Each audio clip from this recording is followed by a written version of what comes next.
제가 몇 분의 이름을 호명할 테니까요.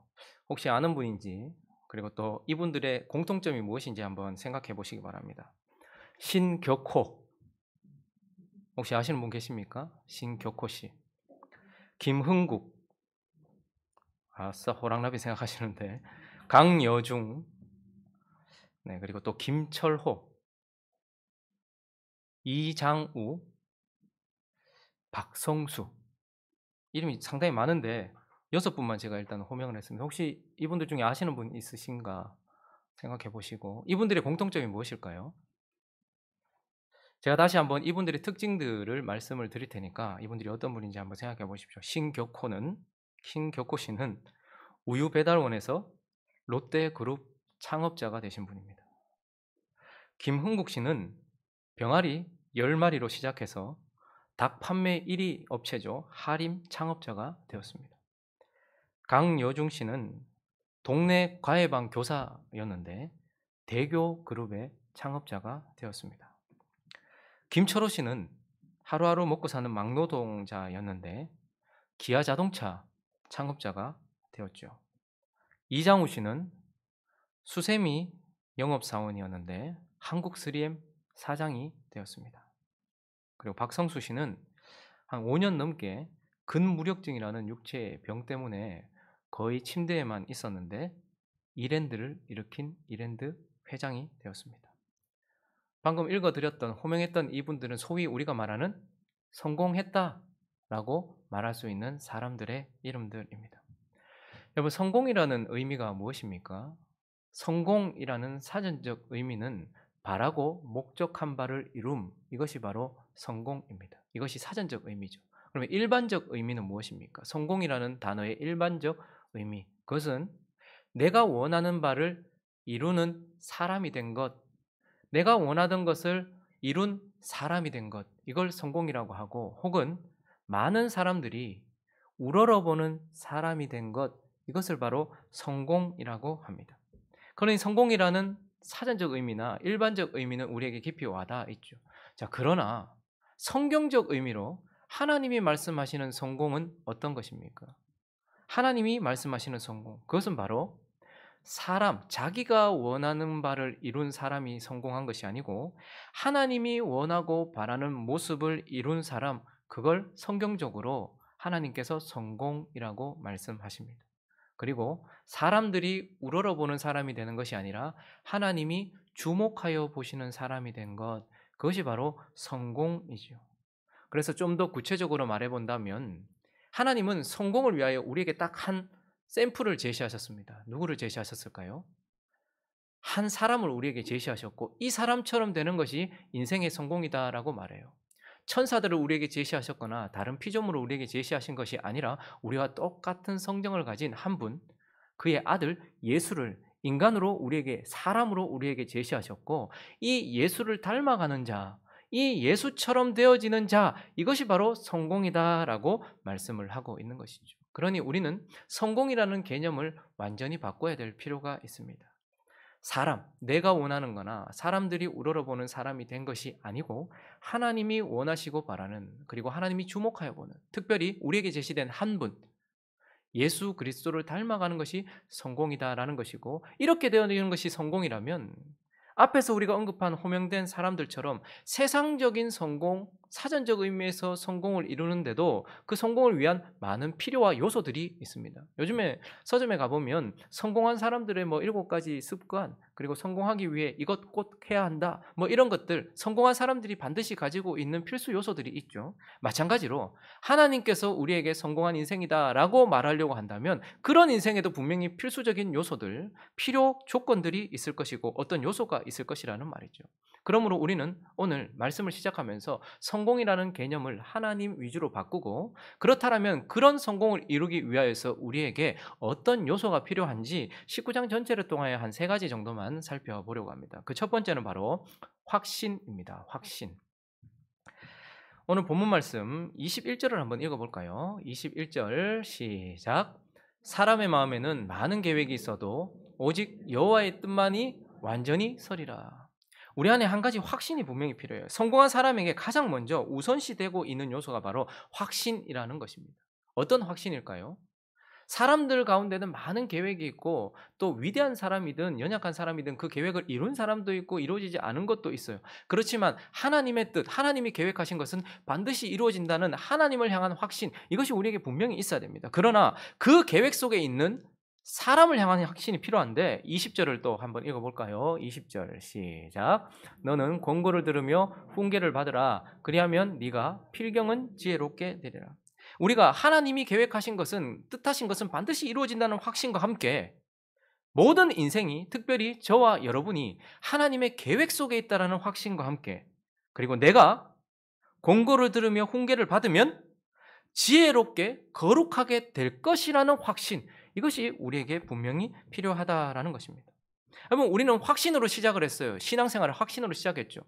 죽었던 우리가 그리스도의 십자가를 믿음으로 생명을 얻었다라는 확신, 그래서 저와 여러분은 산 존재라는 확신을 가지고 있습니다. 그런데 희한한 것은 이렇게 아무것도 아닌 자가 무가 유가 되고 생명 없음이 생명이 되었는데, 이러한 생명으로 거듭난 우리가 변화될 것이라는 확신은 별로 없어요. 죽었다가 살아났다는 걸 믿는다면 그것보다 훨씬 쉬운, 그리고 하나님께서 요구하시는 이 새로운 생명을 가진 자가 거룩하게 될 것이라는 그런 확신이 우리에게 없다라는 말입니다. 그런데 하나님은 하나님 앞에 성공한 인생이 되려고 하면 반드시, 오늘 20절을 다시 보시면 뭐라고 얘기하는가 하면 정확하게 권고를 들으며 훈계를 받으라. 그리하면 지혜롭게 되리라. 이렇게 말하지 않고 앞에 뭐라고 말합니까? 맨 앞에 너는, 주체가 정확해요. 너는 권고를 들으며 훈계를 받으라. 그리하면 누가?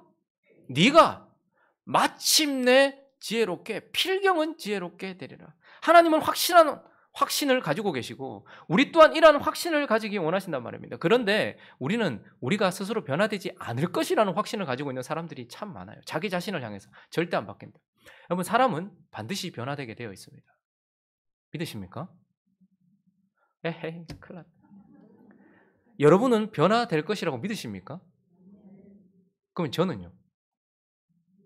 니는 안 될 것 같은데 싶으십니까? 여러분, 우리가 이렇게 대답을 주저하는 이유는 아마 기질과 성질을 구분하지 않고 말했기 때문일 것입니다. 여러분, 기질은 절대 변하지 않습니다. 하나님께서 그에게 주신 것입니다. 베드로는 영원히 베드로고 요한은 영원히 요한이고 바울은 영원히 바울인 것입니다. 그의 기질은 바뀌지 않습니다. 그러나 그의 기질을 통해 나오는 성질, 성격, 그것은 분명히 변화됩니다. 성질, 기질은 바뀌지 않지만 성질이란 무엇이냐면 우리에게 주어진 삶 속에 드러내는 표현이에요. 그러니까 표현되어지는 기질이 내 상황 속에서 표현되어지는 것이 바로 성질이란 말입니다. 그런데 이 성질은요, 기질은 바뀌지 않지만 성질은 그 환경에 따라서, 그 환경 속에서 하나님이 징벌을 주시거나 혹은 상급을 주셔서 거기에 대하여 서로 부딪히고 서로 경험하면서 어떤 똑같은 기질을 가진 사람들은 있지만 똑같은 성질을 가진 사람은 없거든요. 그런데 어떤 사람은 그 삶 속에서 자기의 환경을 맞닥뜨린 그 상황 속에서 하나님께 벌을 받기도 하면서 말을 조심하게 되기도 하고 드러내는 성질을 죽이기도 한다는 거예요. 또 어떤 사람은 상을 받아보면서 아, 이렇게 살았더니 하나님께서 내게 복을 주셨구나라는 것을 깨달으면서 자기의 성격을 바꾸어 나간단 말입니다. 그러니까 기질은 바뀌지 않지만 하나님께서 우리에게 열매는 드러나는 걸 말하는 것이죠. 성질은 바뀐단 말입니다. 여러분, 저는 성질이 바뀌었을까요? 바뀌지 않았을까요? 강진희 사모님, 저는 성질이 바뀌었습니까? 문을 닫으셨네. 아예. 어제 그런 얘기를 하더라고요. 당신도 많이 바뀌었다. 기질은 그대로이겠죠. 그러나 여러 풍파를 만나면서 우리 교회 와서도 그렇고 그 이전의 사역지에서도 그랬고 지금의 상황 속에서도 그렇고 우리는 여러 상황 속에서 드러나는 나의 성질은 조금씩 바뀌게 되어 있습니다. 한 대 얻어맞으면 말을 두 마디 하다가 한 마디 하게 되고요. 또 이렇게 했는데 하나님이 상을 주시면 아, 이거 잘하는 것이구나 하면서 그것이 성질이 연속으로 이어지고 그것이 습관이 되어지면 그 사람의 성격은 바뀌게 되는 것입니다. 그러므로 여러분, 오늘 지금 눈빛을 쫙 조금 초롱초롱하게 하시면서 나의 성격은 바뀔 수 있다.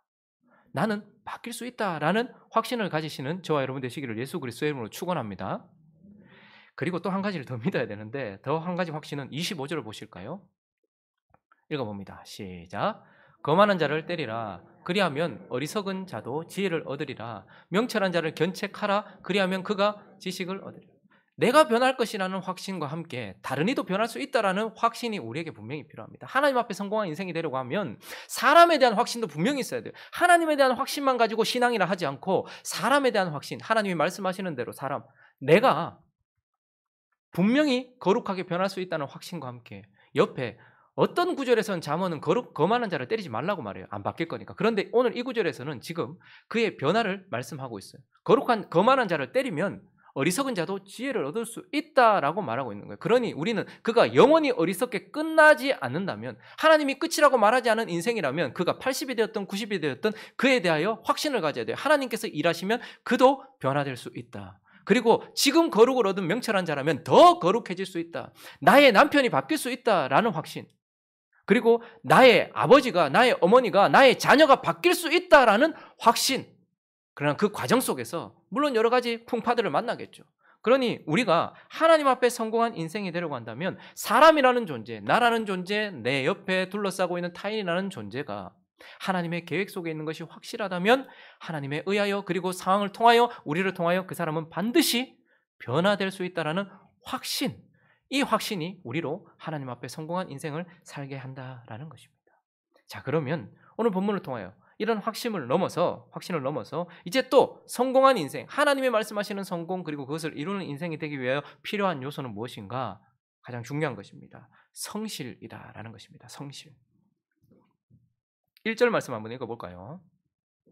시작. 가난하여도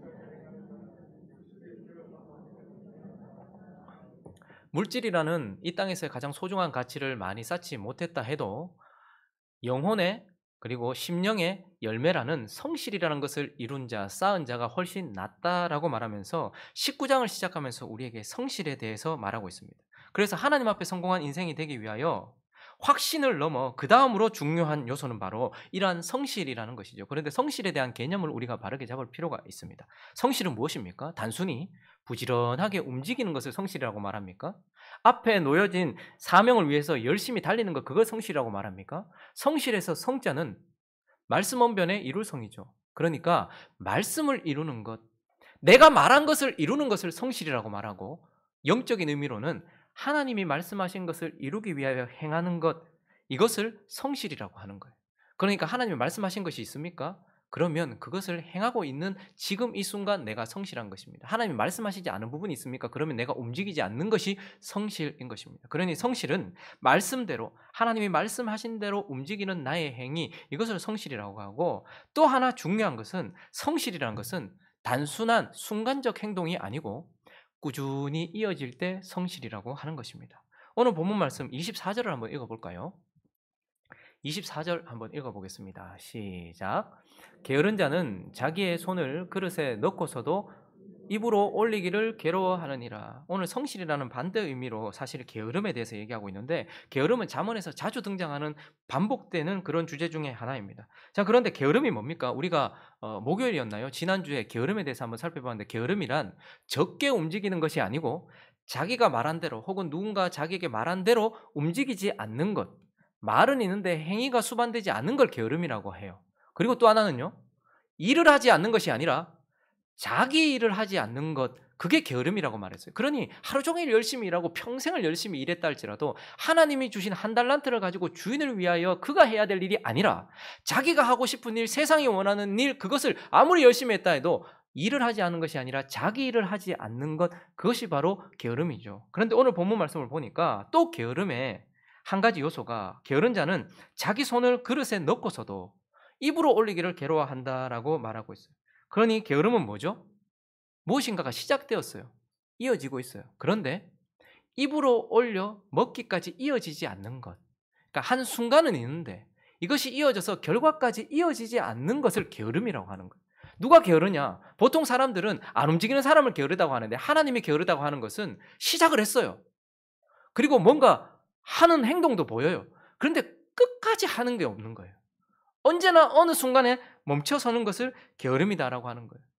특별히 게으름이란 이 시작점에는 하나님이 있습니다. 오늘 본문도 보면 자기 손을 그릇에 넣었다는 것은 이미 자기 앞에 상이 차려졌다는 것이죠. 하나님의 은혜가 그에게 펼쳐졌다는 거예요. 그리고 그 상에 있는 그 무엇에 손을 뻗었다는 것은 하나님이 마음을 주셨다는 것이죠. 그러니 하나님의 은혜로 시작되었고 자기가 시작을 했어요. 근데 문제는 뭐죠? 하나님이 은혜로 우리를 일으키시지만, 하나님이 은혜로 상을 차려주시지만, 그래서 손을 뻗게까지 하셨다면 이제 그것을 이어받아 내가 그것을, 하나님의 은혜를 기반으로 내가 해야 될 부분을 끝까지 해야 되는데 그걸 하지 않는 것, 이것이 바로 게으름이다라고 말하고 있는 것이고, 그래서 성실이란 나에게 주신 그것을 끝까지 행하는 것, 단순히 말을 이루는 지점이 아니고 순간이 아니라 이것을 꾸준히 하는 것이 성실이에요. 기도도 하나님 은혜 주셔가지고 혹은 고난을 주셔, 어떤 사람은 은혜로 기도를 시작하는 사람도 있고요, 어떤 사람은 고통으로 기도를 시작하는 사람도 있어요. 근데 기도를 하다가 뭐 며칠 하다가 멈춰버려요. 뭐 다이어트도 그래 해서는 안 됩니다. 회사 일도 그래 해서는 안 돼요. 뭘 하나를 했으면 꾸준히 결과가 나올 때까지 해야 되는 것이 성실이란 말이에요. 근데 우리는 특별히 영적인 일에 있어서는 더 그래요. 기도를 하다가 어느 지점에 멈춰버리고, 예배도 하다가 어느 지점에 멈춰버리고, 신앙생활도 잘 해보려고 하다가 어느 지점에 멈춰버리는 것이죠. 근데 노아를 한번 보십시오. 하나님께서 노아에게 방주를 지으라고 하셨어요. 며칠 지었습니까? 노아가, 어떤 사람은 숨의 시간이 120년이다. 인간의 시간이, 육체의 시간이 120년이다 하니까 아마 방주를 120년 지었을 것이다 라고 말하고, 어떤 사람은 역사적인 것을 좀 기반으로 해서 한 96년 지었을 것이라 말하고, 그래서 대부분 보면 100년에서 120년 정도를 뭐 했다는 거예요? 방주를 지었다라는 거예요. 최소한 구원을 이루고 하나님께서 우리에게 요구하신 그 무엇, 그래서 은혜로 상을 차려주시고 그 앞에 뭔가를 주셨다면 그 결과가 있기까지 꾸준히 하는 것이 성실이란 말입니다. 우리의 문제는 시작하지 않는 것이거나 손을 뻗지 않는 것이 아니라 그것이 입에 들어가기까지 하지 않는 것, 그게 문제고, 하나님은 우리에게 성공한 인생이 되려고 하면 성실이 필요하고 그것은 꾸준함으로 이어져야 된다는 거예요. 그리고 또 하나, 성실이라고 말하려면 말씀대로 이루는 것이 성실이고요, 꾸준히 하는 것이 성실이고, 또 하나는요, 꾸준히 이어지는 것만이 문제가 아니고 열정을 가지고 마음을 가지고 그 일을 꾸준히 할 때 그걸 성실이라고 하는 거예요. 24절을 다시 한번 보실래요? 게으른 자는 자기의 손을 그릇에 넣었어요. 여기까지 했어요. 상을 은혜로 차려주셨고, 그리고 거기 보니까 마음이 가는 것이 있어서 손을 넣었어요. 근데 입으로까지 올리기를 괴로워요. 왜 그럴까요? 손을 뻗었는데 그거 왜 입에 안 넣을까요? 이거 집었는데 이거만 하면 되는데 왜 안 할까요? 거기에 대한 마음이 없는 거예요. 내가 집은 그 음식에 대한 욕망이 없는 거죠. 여러분, 우리는 내려놓기 위해서 사는 사람이 아닙니다. 욕심을 내려놓기 위해서 살고 내가 가진 것을 내려놓기 위해 사는 것이 아니라 방향을 바꾸기 위해 사는 거예요. 욕망은 언제나 가지고 있어야 돼요. 그런데 방향이 땅의 것을 욕망하면 욕심이에요. 그런데 그걸 버리는 것이 아니라 하늘의 것으로 방향을 바꿔야 돼요. 위의 것을. 그런데 지금 이 사람이 그래서 손을 넣었어요. 그런데 이걸 왜 입으로 가져가지 않을까요? 내가 원하지 않거든요. 이것에 대한 열망이 없거든요. 하나님은 그래서 열정을 잃어버린 것을 게으름이다라고 하는 것입니다. 여러분, 저희 집에도 이런 분이 한 분 계십니다. 상을 차려주고요, 숟가락으로 떠서 이 모든 것까지 입에까지 넣어줬어요. 입에까지 넣어줬는데 씹기를 괴로워하느니라, 넘기기를 괴로워하느니라. 이분이 왜 그걸 입에까지 넣어줬는데 안 씹고 안 넘길까요? 이것보다 지금 다른 것을 열망하는 게 있어요. 밥 먹고 나면 간식 줄게. 근데 지도 밥을 많이 먹고 나니까 간식이 그만큼 맛이 없다는 걸 알았겠죠. 그러니까 그 간식을 향한 열망과 그 마이꾸미 같은 그 자기가 좋아하는 과자에 대한 열망과 그리고 이 밥에 대한 식어버린 열정. 그래서 이제 엄마가 허락해 줄 수 있는, 그러니까 입에 있는 것을 뱉어도 되는 순간이 있습니다. 그건 언제냐면 매운 건지 모르고, 우리 애들이 또 매운 걸 좀 좋아하거든요. 그래서 좀 약간 어떤 매운 것이 있잖아요. 근데 매운 건지 모르고 입에 넣었을 때, 아, 매워 하면 뱉을 수 있도록 허락이 가능합니다. 그리고 또 하나는 자기가 아무리 씹어도 이게 사라지지 않는 질긴 음식을 먹었을 때 엄마가 뱉는 걸 허락해요.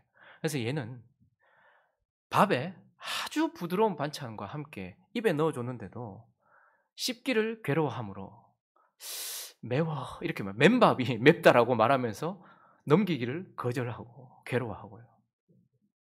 질긴 거 하나도 없는데, 야채도 아니에요. 질긴 거 하나도 없는데 계란, 그리고 김, 거기에 멸치 이런 것들을 얹어서 부드러운 밥에 얹어서 입에 넣어줬는데요, 매워라고 하더니 안 되니까 질겨라고 얘기하면서 그것을 넘기는 걸 괴로워하더라고요. 왜 그렇습니까? 지금 내가 하고 있는 이것, 그리고 내가 지금 내 쪽으로 하려고 하는 이것에 대한 열정을 잃었기 때문입니다. 열정을 잃은 모습 중에 가장 두드러지는 특징 중에 하나, 15절을 보시면요. 게으름과 잠을 게으름에 대해서 많이 얘기하고 잠에 대해서도 많이 얘기하는데 읽어볼까요? 시작. 게으름이 사람으로 깊이 잠들게 하나니 태만한 사람은 줄일 것이니라. 게으름에 대해서 계속 지적을 하는데 특별히 게으름이 깊이 침범하는 영역이 어디냐면 우리의 수면과 관련이 있습니다. 잠이라는 것은 무엇입니까? 잠은요, 하나님께서 인생들을 깊이 잠들게 하셨을 때, 그때가 언제냐면 하나님이 아담을 깊이 잠들게 하셨잖아요. 그리고 나서 그가 깨어났을 때 뭐가 있었습니까? 그와 똑같은 형상을 가진 하와가 있었어요. 하나님이 예수님을 깊이 잠들게 하셨어요. 그리고 나서 깨어났을 때 뭐가 있었습니까? 그의 신부된 교회가 있었습니다. 하나님은 잠을 기대하는 삶, 내일을 위하여서 우리에게 주세요. 그리고 우리가 잠을 자는 이유도요. 애기들은 잠 잘 안 자려고 해요. 지금이 좋고 잠자기 싫어요. 일어나고 싶어요. 그런데 우리가 잠을 자는 이유는 무엇이죠? 내일을 위해서 충전하는 것입니다. 다 힘들다 이래서 자는 게 아니라 내일 더 좋은 컨디션과 내일 더 나은 삶을 위해서 그것을 에너지 충전받기 위해서 잠을 자는 것입니다. 그러니 잠이라는 것은 내일을 위한 소망의 표현인 거예요. 그래서 하나님은 그렇게 잠을 우리에게 주시고 우리도 그렇게 잠을 자는 것이죠. 그런데 게으름이 오늘 잠을 주기도 하는데 게으름은 어떻게 한대요? 사람을 깊이 잠들게 해서 아무런 소망도 없고 열정도 다 잃어버려요. 여러분 정말 내일 일어나서 뭐 하나 투자하면 돈이 10억, 20억이 왔다 갔다 하고 내일 지금 일어나서 내가 좋아하는 오빠하고 데이트를 하려고 하고 내일 지금 내가 그렇게 바라던 그 일이 지금 내일 여행을 떠나려고 하는데 오늘 밤 잠을 제대로 자는 사람들이 있습니까? 그리고 내일 그 일이 있는데 더 자야지 하면서 아침 해가 떴는데도 계속 거기 누워있는 사람들이 있습니까? 계속해서 거기에 머물러 있다는 것은 내일에 대한 열정이나 지금 내 삶에 대한 열정을 잃어버렸다는 증거예요. 그래서 하나님은 성실이란 그 일을 꾸준히 저 매일 설교하잖아요. 여러분들 매일 신앙생활하고 매일 장사하시고 매일 여러분들 삶을 살잖아요. 성실이라는 것은 그걸 끊어지지 않고 계속하는 것도 중요하지만 그 일을 했던 목적과 그 일을 위한 열정, 이것이 식어지지 않는 것을 성실이라고 한단 말입니다. 말씀을 이루고 내가 했던 말을 이루고 그것을 꾸준히 하고 그것이 열정이 식어지지 않도록 그것을 계속하는 것, 이게 성실이고 성공한 인생에게 이것이 필요하다는 거예요. 느헤미야서 한번 가볼까요? 4장을 한번 가보시면 15절부터 보시면 우리가 느헤미야를 할 때 참 은혜를 많이 받았잖아요. 참 느헤미야 정말 대단한 인생이다, 어지간하다 싶어요.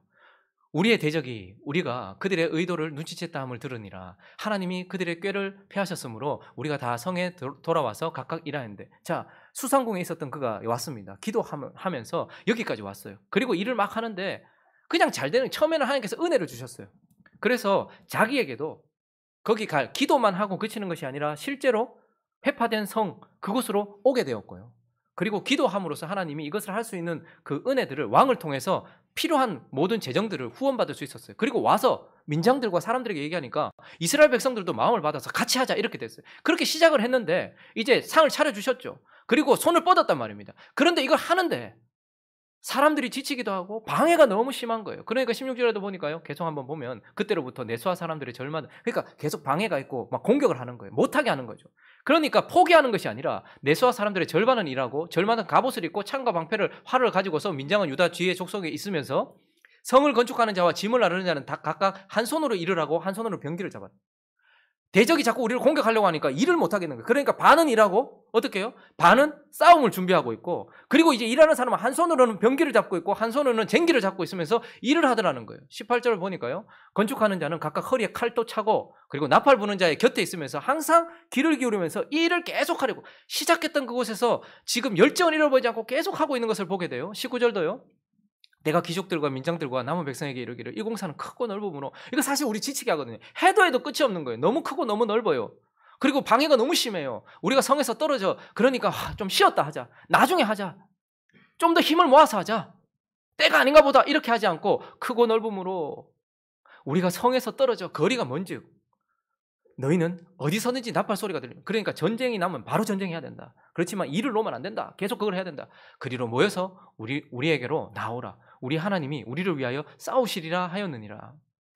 우리가 이같이 공사하는데 우리의 절반은 동틀 때부터 별이 나기까지 창을 잡았으며 그때 내가 또 백성에게 말하기를 사람마다 그 종자와 함께 예루살렘 안에서 잘지니 밤에는 우리를 위하여 파수하겠고 낮에는 일하리라 하고. 무엇입니까? 하나님께서 주신 것, 그 일, 은혜로 지금 시작하게 되었고 그것이 진행되는데 너무 크고 넓어서 이거 다 하기가 너무 힘든 거예요. 여러분, 우리가 예수 닮아간다는 말이 쉬운 일이 아닙니다. 40일 기도를 한번 해보십시오. 일주일 금식을 한번 해보십시오. 1,000번째 그 헌금에 대해서 저는 뭐 좀 그런 의미를 두진 않지만 1,000번째 한다면 숫자의 의미를 두니까 1,000번의 헌금을 하시는 분들, 내 성질 하나 고치겠다고 시작하시는 분들, 여러분 시작하기 쉬워요. 그리고 그걸 계속 해요. 근데 그걸 꾸준히 하는 것도 참으로 놀라운 실력이지만 그것에 대한 목적의식을 잊지 않고 열정을 잃지 않고 하나님께서 이 말씀을 준비하시는데 저에게 지금 3년 설교했어요. 오늘까지. 설교 꽤 했어요. 그죠? 진짜 설교 많이 했어요. 놀라운 사실은 제가 했던 설교 제가 잘 모른다는 거죠. 뭐 워낙 말을 많이 하니까. 근데 하나님께 저한테 지적하시는 거예요. 하나님, 저 꾸준히 했습니다. 뭐 아파서 쓰러지지 않고 꾸준히 했습니다. 자랑하고 싶은 게 아니고 하나님 그렇게 했는데 지켜주셔서 감사합니다. 근데 하나님이 네 진짜 성실했냐? 이렇게 물으세요. 솔직히 말해서 성실하다라고 생각을 했어요. 근데 하나님이 아니다라고 말씀하세요. 그럼 제가 설교를 하면서 여러분들이 오늘 이 설교를 들으면서 여러분들이 바뀔 거라는 마음을 지금 제가 가지고 있을까요? 안 가지고 있을까요? 이 설교 준비하면서 다시 가지게 됐어요. 가끔씩은 잊어버려요. 뭐 이렇게 설교한다고 뭐 내일 바뀌겠나? 뭐 오늘 뭐 내가 이렇게 설교한다고 이렇게 되겠나? 말씀을 듣는다고 사람이 건강해지나? 또 하나님 은혜 주셔야지. 처음에 제가 7월 첫째 주일 7월 1일 날 설교했을 때 제가 어땠을까요? 그때 설교 한번 보십시오. 독이 가득해가지고 막 목소리가 막 이래 크고 목도 가가지고 설교를 45분 했습니다. 근데 그때 겨우 3년이 지나면서 아유 뭐 천천히 바뀌려나 보다. 돌아가실 때 좀 바뀌겠지. 저에게도. 우리는 그 열정을 잃어버리지 않고 꾸준히 하고 있는가? 성공한 인생에게 하나님이 분명히 보게 되는 것, 그것은 바로 이러한 말씀을 꾸준히 열정을 잃지 않고 끝까지 하는 이 성실, 이것을 우리에게 보기를 원하시고 그걸 요구하고 계신다라는 것이죠. 마지막으로 한 가지 더 살펴볼까요? 성경적으로 성공한 사람에게 보여지는 반드시 필수한 요소, 그것은 바로 경외입니다. 경외. 23절을 한번 읽어보겠습니다. 시작. 여호와를 경외하는 것은 사람으로 생명에 이르게 하는 것이라 경외하는 자는 족하게 지내고 재앙을 당하지 아니하느니라. 성공에 있어서 가장 중요한 것들은 어쩌면 우리의 확신과 그 확신에 기반한 성실일 겁니다. 이건 세상에서 여기까지만 얘기해요. 그러나 하나님의 백성들에게 있어서 하나님이 말씀하시는 성공에는 보이지 않는 요소가 분명히 있고 이것이 더 크다라고 말하고 있어요. 그것은 뭐죠? 하나님을 인식하는 겁니다. 하나님을 경외하는 것이죠. 이것이 우리에게 필요하다라고 말씀하시고 결국은 하나님이 모든 것의 결과를 만들어내신다라는 거예요. 사람들은 우리의 노력이 결과를 만든다고 얘기하지만 하나님은 노력을 배제하시는 것이 아니라 그 노력과 함께 하나님의 역사가 결과를 만들어낸다고 얘기해요. 그래서 14절은 이렇게 말씀하고 있습니다. 시작. 집과 재물은 조상에게서 상속하거니와 슬기로운 아내는 여호와께로 말미암는. 보통 사람들은 집과 재물, 지금 내가 쌓은 집과 지금 내가 거하고 있는 산 이 집과 그리고 나의 쌓은 재물은 나의 노력에 의하여 온다라고 생각을 해요. 그리고 아내는요, 뭐 예쁘거나 슬기로운 아내는요, 나의 능력에 의하여서. 그래서 능력 있는 사람들이 예쁜 여자, 그리고 사람들이 우러러보는 여자들 많이 데리고 사는 경우가 많죠. 그래서 우리도 모르는 사이에 우리는 집과 재물은 사람의 노력에 의하여, 그리고 아내는 자신의 능력에 의하여 얻는다라고 생각을 해요. 그러나 하나님 뭐라고 말합니까? 지금 내가 가지고 있는 집과 재물 또한 누구에게서 얻는다는 거예요? 조상에게서 얻는데, 조상은 내가 선택하지 않은 고정된 하나님의 섭리, 고정된 하나님의 섭리를 통해 하나님이 주신 것이다라고 집과 재물도 말하고 있어요. 지금 저와 여러분이 얼마나 쌓아놨는지 모르겠어요. 그러나 그 모든 것들이 사실은 나의 노력의 결과라기보다는 하나님의 고정된 결과, 하나님께서 고정적으로 해놓은 그 섭리의 결과라고 하나님이 주신 거라고 분명하게 말씀하고 계십니다. 그리고요, 슬기로운 아내는요, 나의 선택적인 하나님께서 나의 선택을 통한 섭리를 통해서 여호와께서 주셨다라는 것. 내 능력으로 내 선택만 있는 것이 아니라 내가 하나님께 어떤 인생이었는지 그리고 내가 어떤 선택을 했는지가 들어가지만 결국은 나의 선택적인 섭리의 결과로서 하나님이 주신 것이다라고 말씀하고 있는 것입니다. 그러니 성공이라는 것은 결국 인생의 뼈저린 노력과 수고에서부터 오는 것이기도 하지만 하나님이 말씀하시는 성공이란 결국 그 모든 것들을 통하여 고정적인 섭리 혹은 우리의 유동적이고 선택적인 섭리들을 주시는 하나님의 의하에서 결국 결론이 도달되어지는 것이다라고 말씀을 하고 있는 것입니다. 그러므로 하나님 앞에 성공한 인생이 되려면 분명한 확신과 그리고 성실과 그리고 하나님 그분에 대한 경외가 있어야 된다라고 말씀하고 있는 것입니다. 말씀을 정리하겠습니다. 우리 사무엘하 23장을 한번 가보실까요? 사무엘 이야기가 맞춰지는 바로 앞지점에 사무엘하 23장을 펴시면 제목이 나오죠.